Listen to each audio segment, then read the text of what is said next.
Hello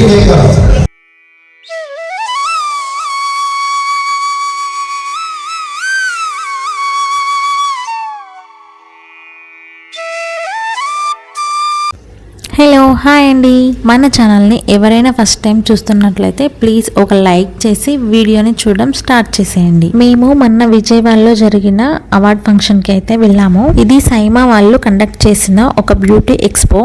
ఇది రీసెంట్గా హైదరాబాద్లో కూడా ఎక్స్పో చేశారు, కానీ మాకు అప్పుడు వర్క్ ఉండి వెళ్ళలేదు. అండ్ దీన్ని విజయవాడలో కూడా కండక్ట్ చేశారు. సో మేమైతే విజయవాడకి వెళ్ళాము. నేను మా వారు అలానే పల్లెటూరి ముచ్చర్లు అనే యూట్యూబ్ ఛానల్, తను నాకు వదిన అవుతుంది. సో ఇక మేమందరం అయితే అక్కడికి విజయవాడకి వెళ్ళాము. యాక్చువల్గా అయితే ప్రజెంట్ విజయవాడలో సిచ్యువేషన్ అస్సలు బాగోలేదు, కానీ మేము వెళ్ళేసరికి కొంచెం సెట్ అయింది. అంటే రోడ్స్ క్లియర్ చేశారు అంతే, కానీ నిజంగానే చాలా నష్టం అయితే జరిగింది విజయవాడలో. చాలా ఇల్లులు అలానే షాప్స్ అన్ని చాలా కొట్టుకుపోయాయి. ఎక్కడ చూసినా వాటరే ఉన్నాయి. మేము యాక్చువల్గా ఏమనుకున్నామంటే మధ్యలో వెహికల్స్ ఏమన్నా ఆపుతారేమో ఫ్లడ్స్ ఉండడం వల్ల అనేసి అనుకున్నాము. సో రోడ్ అయితే చాలా క్లియర్ గా ఉండడం వల్ల మేమైతే చాలా ఎర్లీగా రీచ్ అయ్యాము. సో టైం ఉంది కదా అనేసి అక్కడ మేము టెంపుల్ కి అయితే వెళ్ళాము, కనకదుర్గ అమ్మవారి టెంపుల్ కి. అమ్మవారి దర్శనం కూడా చాలా బాగా జరిగింది. సో మేము అక్కడైతే దర్శనం అయ్యాక ప్రకాశం బ్యారేజ్ దగ్గరికి వెళ్ళాము. సో బ్యారేజ్ పైన వెహికల్స్ అన్ని స్టాప్ చేశారు. సో మీకు అక్కడ వీడియోస్ లో కనిపిస్తుంది కదా, అక్కడ బోట్స్ అనేవి స్ట్రక్ అయ్యాయంట. సో మొత్తం 3 బోట్స్ వచ్చేసి అక్కడ పిల్లర్ కి గుద్దుకున్నాయంట. సో పిల్లర్ అనేది కొంచెం డ్యామేజ్ అయింది. సో అందుకని వెహికల్స్ అనేవి ఏమీ వెళ్ళనియకుండా అక్కడ మొత్తం స్టాప్ చేశారు రోడ్డు పైన. ఈ రోజు కొంచెం ఫ్లో అయితే తగ్గిందంట, కానీ మేము అది అంతకుముందు 2-3 డేస్ వరకు ఆ స్టెప్స్ పై వరకు కూడా వాటర్ అనేది ఉన్నాయంట. సో ఇక్కడ స్టెప్స్ దగ్గరకు కూడా ఎక్కువ వెళ్ళనివ్వట్లేదు. అక్కడ పోలీస్ వాళ్ళు అయితే వెళ్ళనీయకుండా అడ్డుకుంటున్నారు. సో ఈ ఏరియాలో కొంచెం బెటర్ అంట, కానీ కొంచెం ఇంకా లోపలికి వెళ్తే విజయవాడకి చాలా నష్టం అయితే చాలా జరిగింది. ఇంకా ఫ్లడ్స్ అనేవి ఇంకా చాలా ప్లేసెస్లో అయితే క్లియర్ అవ్వలేదు. సో రోడ్డు మీద కూడా చాలా దగ్గర అన్నం ఇంకా అవన్నీ సప్లై చేస్తున్నారు చాలా మందికి. సో అక్కడ నుంచి అలా వెళ్తూ ఉన్నప్పుడు అంబేద్కర్ది మ్యూజియం కనిపించింది. దాన్ని నేను సపరేట్ వీడియో చేస్తాను. నిజంగా మ్యూజియం అయితే చాలా బాగుంది, కొంచెం డిఫరెంట్గా అనిపించింది. అండ్ తను వచ్చేసి సజిత మేడం, సజిత అండ్ అలానే స్వప్న, ఇద్దరు మేడమ్స్ కూడా మాకు ప్రతిదీ ఈవెంట్ గురించి అండ్ అక్కడ విజయవాడలో ఉన్న వెదర్ గురించి ప్రతిదీ అయితే మాకు అప్డేట్ ఇస్తూ వచ్చారు. సో వాళ్ళ మీద నమ్మకంతోనే మేమైతే విజయవాడకి వచ్చాము. ఆ ఈవెంట్ మెయిన్ కాన్సెప్ట్ బ్రాండ్ ని కొలాబరేట్ చేసుకుంటున్నారు. ఇక్కడ బ్యూటీషియన్స్ కి, మోడల్స్ కి అలానే సేల్స్ కి తప్ప మాకైతే కొంచెం కూడా యూజ్ అనిపించింది అయితే ఏమీ లేదు. మాకు యూజ్ అయింది 1% కూడా లేదు. లాస్ట్ టైం సోషియావుడ్ అవార్డ్స్ కి వెళ్ళినప్పుడు కొంచెం మంచిగా అనిపించింది. సో మా గురించి మాట్లాడారు కనీసం, అంటే స్పెషల్లీ అక్కడ మా కోసమే మా గురించి మాత్రమే ప్రోగ్రామ్ కండక్ట్ చేశారు. ఇక్కడ అలా కాదు, అసలు మేము యూట్యూబర్స్ అని చెప్పుకోవాల్సి వచ్చింది. అక్కడ ఎవరు మీరు అంటే ఎందుకు అలాగా అంటే అక్కడ అమ్మే వాళ్ళు ఉన్నారు అండ్ మోడల్స్ ఉన్నారు, బ్యూటిషియన్స్ ఉన్నారు, ఇన్స్టాగ్రామ్స్ రీల్స్ చేసే వాళ్ళు ఉన్నారు, మేకప్ చేయించుకునే వాళ్ళు ఉన్నారు, చాలా మంది ఉన్నారు. సో అందరికీ ఇలా ఒకేసారి ప్రోగ్రామ్ కండక్ట్ చేయడం వల్ల ఎవరు ఏంటి అనేది కన్ఫ్యూజ్ అయ్యింది చాలా వరకు అందరికీ. అండ్ మెయిన్ కోపం వచ్చింది ఎక్కడంటే అట్లీస్ట్ అక్కడ వాటర్ కూడా లేదండి.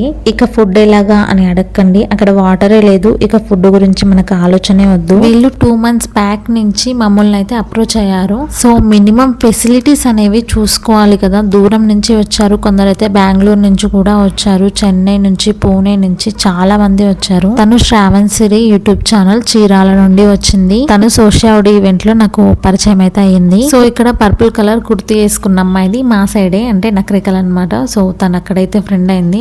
తనే కాదు అక్కడ ఉన్న వాళ్ళందరూ కొంచెం మంచిగా మాతో అయితే ఫ్రెండ్లీగా మూవ్ అయ్యారు. సో వాళ్ళు రీల్స్ చేద్దాం అనేసి అక్కడ ఉంటున్నారు, కానీ ఒకటి కూడా చేయలేదు. చాలా సేపటి నుంచి ప్లాన్స్ వేశారు, కానీ అయితే చేయలేదు. అండ్ తను వచ్చేసి దీప్తి మేకప్ ఆర్టిస్ట్ అంట, విజయవాడలో తను బ్యూటిషియన్. సో తనకి పార్లర్ ఉంది సపరేట్. సో తను పార్లర్ గురించి ఒక రీల్ చేద్దాము అని అడిగితే చేస్తున్నాం అక్కడ. అండ్ తను వచ్చేసి సుకృతి హోమ్స్ యూట్యూబ్ ఛానల్ తనది. సో తను కూడా నాకు సోషియావుడ్ లో పరిచయం. So Ojas Rajani celebrity makeup artist అనమాట. సో తనైతే గెస్ట్ గా పిలిచారు. ఇక్కడ ఏంటంటే సపరేట్ స్టేజెస్ ఇచ్చారను. ఏంటంటే బ్రైడల్ మేకప్ కి, హెయిర్ స్టైల్ కి, మేనిక్యూర్ కి, పెడిక్యూర్ కి, అలానే వాటర్ మేకప్ కి చాలా స్టేజెస్ అయితే ఇచ్చారు. అలానే మాకు కూడా ఒక స్టేజ్ ఇచ్చారు, అది మొత్తం బ్యాక్ సైడ్ ఇచ్చారనమాట, మాకు సపరేట్ ఇచ్చారు. అండ్ అక్కడ ఫ్యాషన్ షో అయింది. సో ఫ్యాషన్ షో అయిపోయాక మాకు కూడా అక్కడే అరేంజ్ చేశారు. సో మాకు తెలీదు మా స్టేజ్ సపరేట్ ఉంది అనేసి. మేము ఎంతసేపటికి వెళ్ళి అక్కడ బ్యూటీ ఎక్స్పో దగ్గరనే తిరుగుతూ ఉన్నాం, కానీ మాకు సపరేట్ వేరే స్టేజ్ ఉందని తెలీదు. ఎందుకంటే అది పూర్తిగా బ్యాక్ సైడ్ ఇచ్చారనమాట. సో తర్వాతకి ఒకరు చెప్పాక మేము అక్కడికి వెళ్ళి చూస్తే అక్కడ ఇన్ఫ్లుయెన్సర్స్ అందరూ అక్కడ కూర్చొని ఉన్నారు. ఓజాస్ రజని మేడం రాకముందు వరకు ఎవరి సెమినార్ వాళ్ళు చేసుకున్నారు. సో ఒకసారి మేడం వచ్చాక అందరూ ఒకే దగ్గరికి వచ్చారనమాట. సో మేడం వచ్చేసి అందరు బ్యూటిషియన్స్కి ఇలా వాళ్ళకి సర్టిఫికేట్స్ ఇచ్చిందనమాట.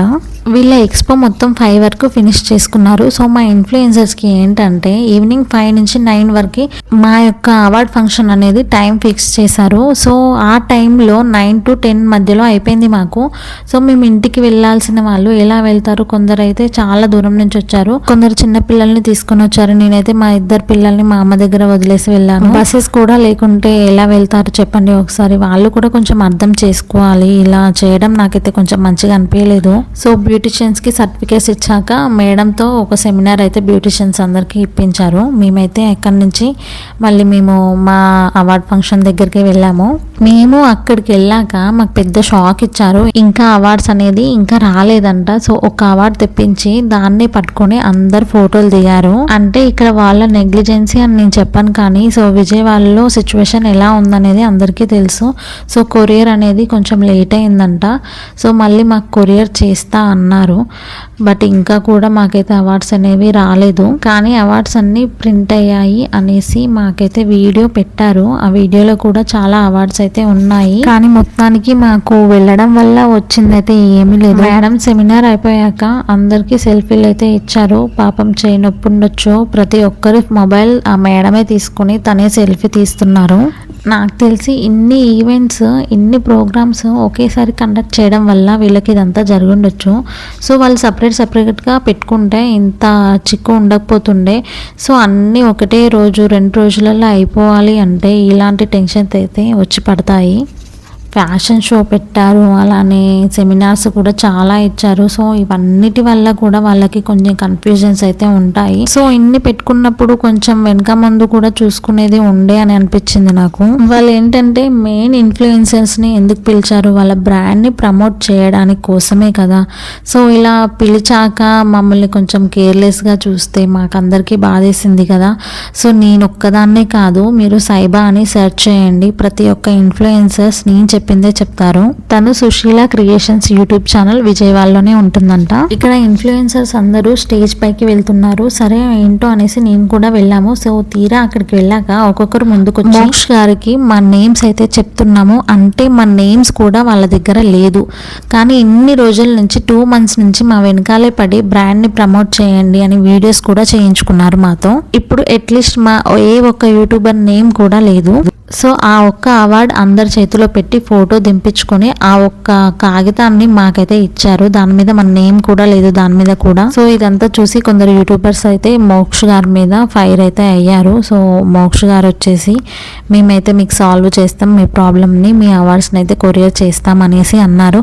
సో ఇంతవరకు అయితే మాకు ఎలాంటి అప్డేట్ అయితే లేదు. సో ఈ ఈవెంట్ అయిపోయేసరికి 10 అయ్యింది. ఇక ఆకలి వేస్తుంది, ఇంటికి వెళ్ళే వరకు కూడా చాలా టైం అవుతుంది అనేసి మధ్యలో ఒక రెస్టారెంట్కి అయితే వెళ్ళాము.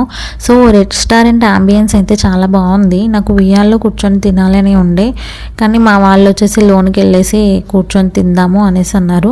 సో తీరా అక్కడికి వెళ్తే ఏమీ లేదు, అక్కడ అన్నీ మ్యాక్సిమం అయిపోయాయి. సో మటన్ బిర్యానీ ఒకటి ఉంది అన్నారు. సో మాకైతే మటన్ బిర్యానీ అంత నచ్చదు, మాతో వచ్చిన వాళ్ళకి కూడా వాళ్ళకి నచ్చదు. సో అందుకని మళ్ళీ మేము వేరే రెస్టారెంట్కి అయితే వెళ్ళాము. నాకు ఇక్కడ ఫుడ్ కన్నా కూడా మెయింటెనెన్స్ అయితే చాలా బాగా అనిపించింది. చాలా బాగా రిసీవ్ చేసుకుంటున్నారు వాళ్ళందరూ. సో వాళ్ళు కూడా అక్కడ చాలా మంచిగా ఫ్రెండ్లీగా ఉన్నారు. వాళ్ళ సార్ అండ్ అక్కడ పనిచేసే వాళ్ళందరూ కూడా చాలా రెస్పెక్ట్గా ఉన్నారు. ఒకరినొకరిని కూడా మంచిగా పిలుచుకుంటున్నారు. చాలా మర్యాదగా ఉన్నారు వాళ్ళు. ఇక ఫుడ్ అంటే ఎలా ఉంది అంటే మనం హైదరాబాదీస్ కాబట్టి హైదరాబాద్ బిర్యానీ తిని ఉన్నాం కాబట్టి అదంతగా ఎక్కదు. కాకపోతే మేము ఫ్యామిలీ ప్యాక్లో 700 అంట. సో మాకైతే 4 మెంబర్స్కి సరిపోను బిర్యానీ వచ్చింది అండ్ చికెన్ కర్రీ వచ్చింది. అలానే 4 బటర్ నాన్స్ వచ్చాయి, కర్డ్ రైస్ వచ్చింది. ఒక చిన్న బకెట్ పప్పు చారు, అలానే గ్రేవీ, అలానే రైతా కూడా బకెట్స్ అయితే ఇచ్చారు. క్వాంటిటీ అయితే చాలా ఎక్కువగా వచ్చింది. మేము ఇంకా బిర్యానీ తిన్నాక ఇంకా మిగిలింది కూడా మాకు. సో అక్కడ ఫుడ్ తినేసి ఇంటికి వెళ్ళేసరికి మాకైతే 2 o'clock అయింది. అప్పటికి మా పిల్లలు అయితే పడుకున్నారు. నిజంగా ఇలాంటి ఈవెంట్ అయితే ఎప్పుడూ చూడలేదు. 2 months నుండి ఈవెంట్ ముందు రోజు వరకు కూడా ఎవ్రీడే అట్లీస్ట్ ఒక 2 times అయినా కాల్ చేశారు వాళ్ళు. మాకు డ్రెస్ కోడ్ తో సహా అన్ని చెప్పారు. జస్ట్ మాకు ఒక ఐడెంటిటీ అనేది మాకు ఇవ్వలేదు అనేది చాలా బాధేసింది అందరి ఇన్ఫ్లుయెన్సర్స్ కి. ప్రెసెంట్ విజయవాడలో సిచ్యువేషన్ బాగాలేదని తెలిసి కూడా చాలా చాలా దూరం నుంచి వెళ్ళాము.